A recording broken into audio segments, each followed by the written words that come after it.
नमस्कार, मैं श्यामगिरी। आप देख रहे हैं टीएफडी इंडिया लाइव। टीएफडी इंडिया लाइव में आप सभी दर्शकों का स्वागत है। देश की राजनीति में फिर एक बार गर्मा गर्मी शुरू है। बड़ी महत्वपूर्ण है कि बिहार हो या बंगाल हो या महाराष्ट्र, आंध्र प्रदेश, राजनीति उफान मार रही है, क्योंकि इस वक्त देश में मुद्दों की बात, बेरोजगारी की बात, महंगाई की बात, भूखमरी की बात, शिक्षा स्वास्थ्य की बात बिल्कुल नहीं हो रही, क्योंकि जिन राजनीतिक दलों को यह सब कुछ करने की जिम्मेदारी इस देश की जनता वोट डाल करके देती थी, वह वोट अब जनता तो देती है, लेकिन जिसे देती है उसे पहुंचता नहीं है।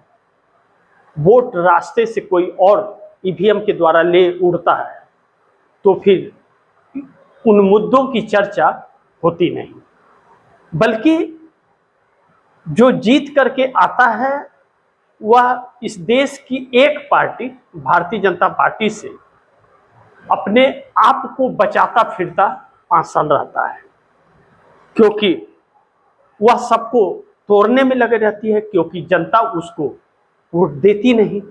चुनाव आयोग के मदद से वह सत्ता में बैठ जाती है और बाद में तोड़ते फोड़ते जुट जाती है। ऐसे में पूरा 5 साल लोगों का गुजर जाता है। अब इस वक्त देश के जो हालात हैं और परिस्थितियां हैं, बिहार जो हमेशा से एक ऐसा केंद्र बना रहा जो गरीब राज्यों में सबसे निचले स्तर पर आता है, उस गरीब राज्य के अंदर जब सरकार आई नीतीश कुमार की, और नीतीश कुमार 20 साल तक मुख्यमंत्री रहे, 20 साल 6 महीना रहे मुख्यमंत्री, लेकिन वह बिहार की काया पलट नहीं कर पाए। 20 सालों में अलग अलग केंद्र की सरकारें रही, सहयोग भी मिलते रहे, लेकिन जब से मोदी जी आए, चूंकि मोदी जी ने इतना बड़ा सपना दिखा दिया कि विशेष राज्य का दर्जा दूंगा और 1.25 लाख करोड़ का पैकेज बिहार को दूंगा, लेकिन कर दिया वादा खिलाफी, दिया नहीं। तो 12 सालों में दिया नहीं तो बिहार कंगाल हो गया। बिहार कंगाल हुआ कि बिहार के अंदर रोजगार नाम की चिड़िया उड़ गई। वहां से बिहार के अंदर से प्रवासी मजदूर दूसरे राज्यों में सबसे ज्यादा जाते हैं।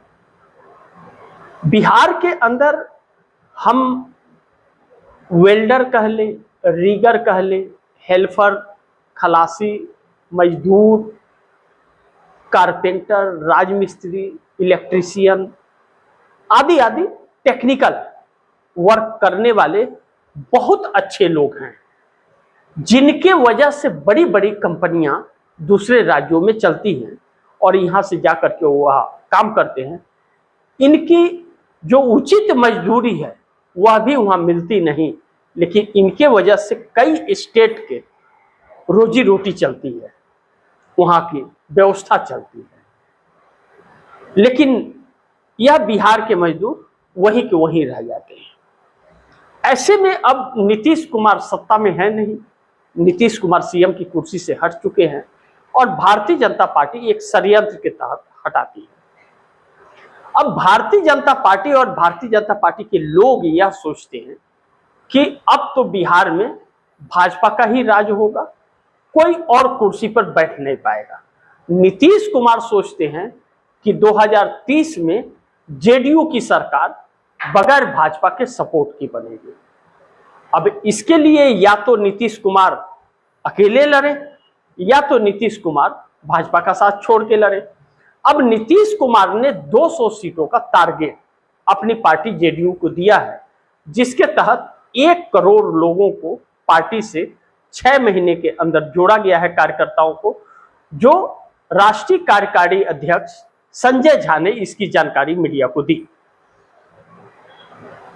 अब इन सभी चीजों के बीच लालू प्रसाद यादव के घर को, राबड़ी देवी आवास को खाली कराने के लिए सम्राट चौधरी की सरकार तत्पर हो गई, और जब तत्पर हुई तो फिर खाली कराने का नोटिस जारी कर दिया। इन सभी के बीच लालू प्रसाद यादव के परिवार, लीडर ऑफ अपोजिशन बिहार के तेजस्वी यादव सहित पूरे परिवार ने सिक्योरिटी वापस कर दी।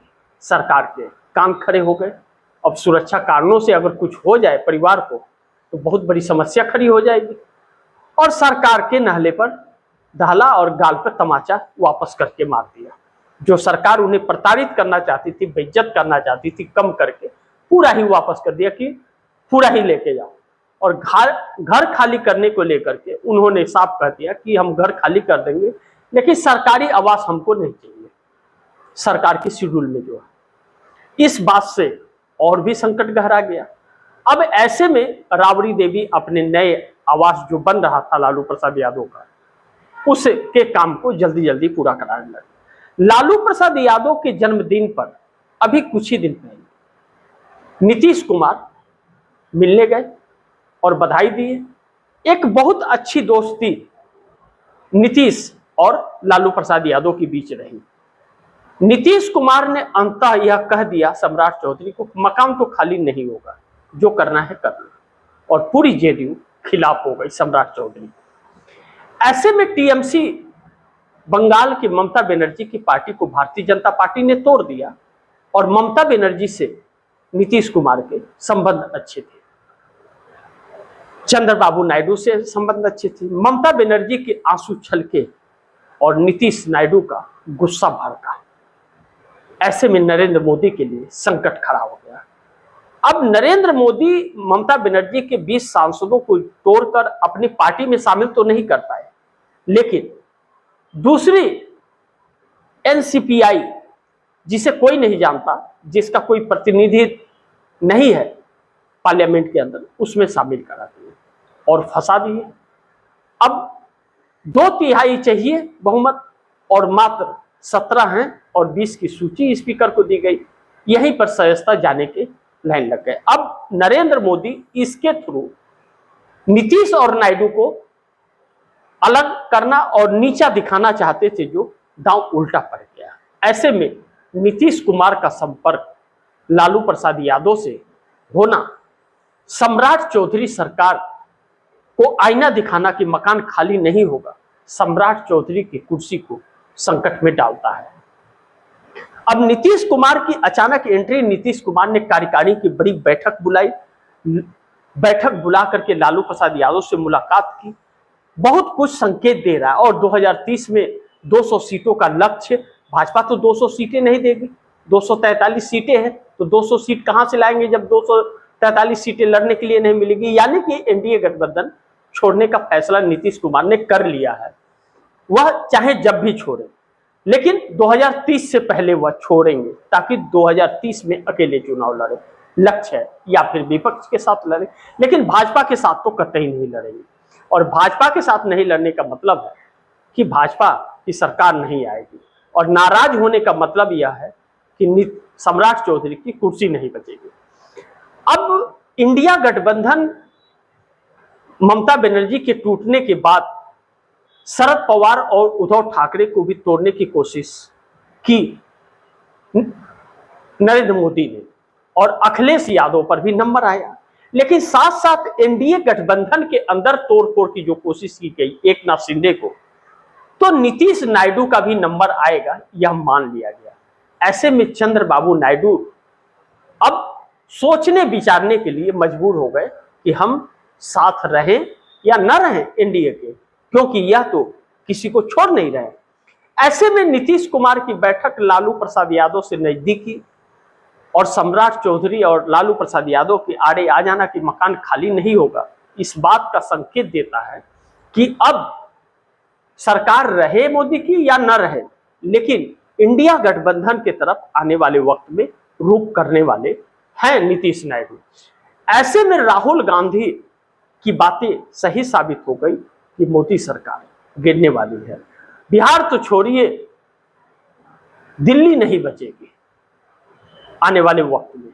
नरेंद्र मोदी 20 के चक्कर में पूरी सत्ता गंवा बैठेंगे, इस बात से इनकार नहीं किया जा सकता। और नीतीश कुमार की नाराजगी, चंद्रबाबू नायडू की नाराजगी मोदी को भारी पड़ेगी। अब कहते हैं कि नीतीश कुमार जहां खड़े हो जाते हैं वहीं से लाइन शुरू होती है, लेकिन भारतीय जनता पार्टी नीतीश कुमार को बैकफुट पर ढकेलना चाहती है। अब नीतीश कुमार ने स्मॉल स्किल इंडस्ट्रीज के जरिए बिहार को रोजगार देने का एक प्लान बनाया। जब 2025 में मुख्यमंत्री बने तो अलग अलग जिलों में 50-60 कंपनियां स्मॉल स्किल के तहत की, जिसमें 100, 200, 50, 25 लोगों को रोजगार, लोकल लोग को रोजगार मिले, ऐसे अलग अलग जगहों पर इंडस्ट्रियल डालने का प्लान तैयार किया।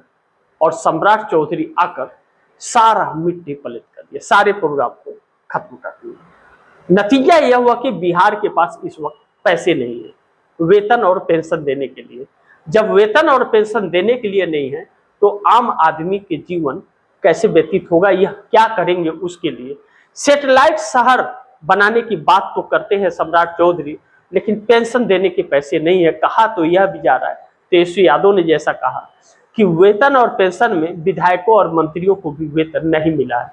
ऐसे में 4.06 लाख करोड़ रुपए के कर्ज वाला बिहार सम्राट चौधरी सीएम बनने के बाद 12,000 करोड़ और ला लिए, और जब देखो तब कटोरा लेकर के दिल्ली के सामने खड़े हो जाते हैं खर्चे के लिए। ऐसे में बड़ी महत्वपूर्ण यह है कि बिहार का क्या होगा, क्या बिहार विकास करेगा या पहले वाले हालात में आ पाएगा। खजाना खाली है, उम्मीद मत कीजिएगा, नहीं तो उम्मीदें टूटती हैं तो फिर बहुत चोट लगता है। बाकी आप दर्शकों की क्या राय है, क्या सुझाव है, कमेंट बॉक्स में जरूर दीजिएगा। इस खबर को ज़्यादा से ज़्यादा शेयर कीजिए, अपने दोस्तों को भी कहीं आगे शेयर करें। और आपने टीएफडी इंडिया लाइव को सब्सक्राइब नहीं किया, सब्सक्राइब कर लीजिए, अपने दोस्तों को भी कहिएगा सब्सक्राइब करें। मिलते हैं अगली खबर के साथ, तब तक के लिए नमस्कार।